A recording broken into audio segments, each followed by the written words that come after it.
យកជប់ឡើងឃើញចេះអីហ្នឹងត្រៀមទៅវត្តឲ្យទៅមកនេះក៏មិនមកញ៉ាំដែរមកធ្វើទឹកកាពីនិងអំបិលគៀឲ្យហ្វេរ៉ុកដែរញ៉ាំទាំងអស់គ្នាហ្នឹងទាំងបានគីឡូទេនេះដាក់មកផ្ទះថ្នត់ហ្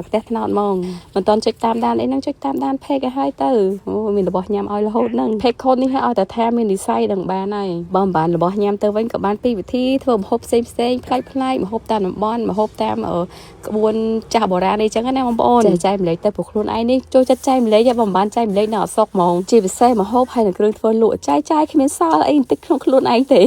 តោះឥឡូវយើងមកមើលពីវិធីធ្វើទឹកកាពិជ្រលក់ស្វាយមហាសានងាយស្រួលធ្វើបងប្អូនយើងគ្រាន់តែបំពងទៅមកឈ្ងុយដាក់កាពិញីវាឲ្យឈ្ងុយដែរណាចាំយើងដាក់ស្ករត្នោតយើងប្រើស្ករត្នោតលាយស្ករសបើប្រើស្ករត្នោតសុទ្ធវាខាប់ពេកស្ករសអញ្ចេះវាថ្លាហើយមើលទៅវាស្អាតដែរបងប្អូនកូរគ្រឿងឲ្យឈ្ងុយហើយដាក់ម្ទេសហុយតាមចូលចិត្តហើយនឹងទឹកជីហ្នឹងដាក់ចូលតាមក្រែមកគ្រឿងផ្សំលម្អិតចាំខ្ញុំសរសេរក្នុង comment ជូនបងប្អូនទាំងអស់គ្នារៀបរាប់ក្នុងវីដេអូទៅបងប្អូនទាំងអស់គ្នា comment សួរខ្ញុំវិញដែរដូចទឹកកាពិនេះអីសួររកទិញអត់មានទេណាបងប្អូនមានតែក្នុងវីដេអូបង្ហាញពីរបៀបធ្វើនេះឯងបើនិយាយពីរឿងម្ហូបវិញធ្វើថតឡើងចង់រាប់ពាន់វីដេអូហើយលក់មិនអស់ទេបងប្អូនមកតុបខុនណាត្រៀមចិត្តត្រៀមថ្លាមកហើយទៅព្រោះនៅនេះมันមានម្ហូបរាប់រយមុខនឹងលក់ទេបងប្អូនគឺមានម្ហូបតែប្រហែលមុខទេប្រចាំហាងបងប្អូនខ្លះគាត់មកគាត់ខឹងខ្លាំងហ្មងគាត់ថាឃើញក្នុងវីដេអូធ្វើម្ហូបច្រើនណាស់តំណងហ្នឹងមកដល់ហាងរកមុខនឹងហូបអត់មានពេលខ្លះឌីលដល់ម៉ែទៀតអូយបងប្អូនខ្ញុំទទួលយកបានទេរាល់វីដេអូខ្ញុំធ្វើចេញទៅខ្ញុំចែករំលែកពីវិធីធ្វើម្ហូបជូនដល់បងប្អូនទាំងអស់គ្នាមើលវីដេអូហ្នឹងហើយអាចយកទៅធ្វើញ៉ាំបានធ្វើលក់បានទៀត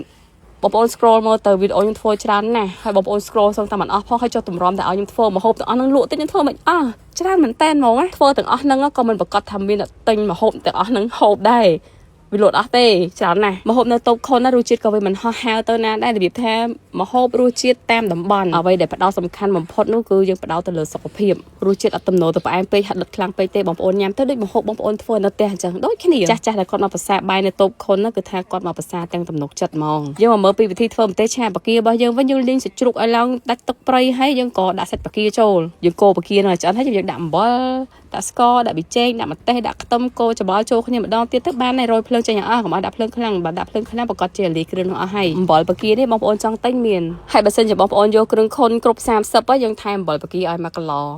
មានគ្រឿងខុនគ្រប់មុខនៅផ្ទះបងប្អូនងាយស្រួលក្នុងការធ្វើម្ហូបតែម្ដងធ្វើម្ហូបឲ្យហត់ថែមថយគ្រឿងអីច្រើនតែដាក់មកដឹងតែមកឆ្ងាញ់គ្រឿងកោះញ៉ាំស្រាប់ក៏មានដូចជាកាពិសួរកតុយហេះកាពិផាវគ្រឿងជ្រលក់ក៏មានរបស់ញ៉ាំដាក់លើតុចង់ញ៉ាំសាច់អាំងកូរឡើងភ្នំអីហ្នឹងមានគ្រឿងទៅមួយសែតហ្មងហើយបើមើលអំបិលបការបស់យើងនេះធ្វើតាមវិធីហ្នឹងទៅគឺថាវាងាយស្រួលហើយវាឆ្ងាញ់បងប្អូនរសជាតិអីគឺមិនល្មមយើងលាយទៅអត់ឲ្យប្រៃពេកអត់ឲ្យផ្អែមពេកទេបងប្អូនធ្វើតាមហ្នឹងណាឆ្ងាញ់ហើយយើងចង់លក់ម្ជូរលក់អីចឹងបងប្អូនធ្វើទឹកកាពិហើយនឹងម្ទេសឆាបកាទៅអត់ខុសទេសាកមើលតិចសិនបានពីមុខហ្នឹងហើយចង់យកទៅជ្រលក់អីក៏បានដែររបស់ស្រស់របស់ត្រាំបានទាំងអស់ជាពិសេសបានជ្រលក់ជាមួយនឹងស្វាយរបស់យើងស្វាយកែវបារាណនេះក៏ឆ្ងាញ់ដែរបងប្អូនទឹកកាពិហ្នឹងគឺថាលាយគ្រឿងមកល្មមហ្មងវាអត់ប្រៃពេកអត់ផ្អែមពេកទេហើយជ្រលក់ច្រើនតែណាក៏អត់ខាស់កដែរឆ្ងាញ់បានស្វាយតឡឹងតឹងយកបេះពីក្រោយទេហ៎ដាក់ខ្លះសេត្រជាក់ចេះមកមានម៉ាក់ប្រាំងម៉ាក់ប្រេងបងប្អូនអធិស្ឋានអត់ស្គាល់ទេនេះផ្លិចឈ្មោះអត់ទេជូអែមណាជ្រលក់ញ៉ាំចេះមកអូយឆ្ងាញ់ខ្លាំងណាស់ជាតិហ្មង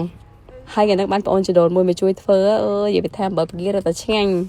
fan រករ៉ាត់ឲ្យមាននិស័យថ្ងៃនេះចាំខមមិនមកណាចង់ញ៉ាំអត់អំបិលបកាមួយទឹកកាពិចូលចិត្តការផលិតវីដេអូបែបនេះកុំភ្លេចចុចតាមដាន page ម្នាក់មួយផងណាបងប្អូនដើម្បីទទួលបានវីដេអូថ្មីៗទៀតអរគុណច្រើនជួបគ្នាវីដេអូក្រោយទៀតជម្រាបលាបងប្អូន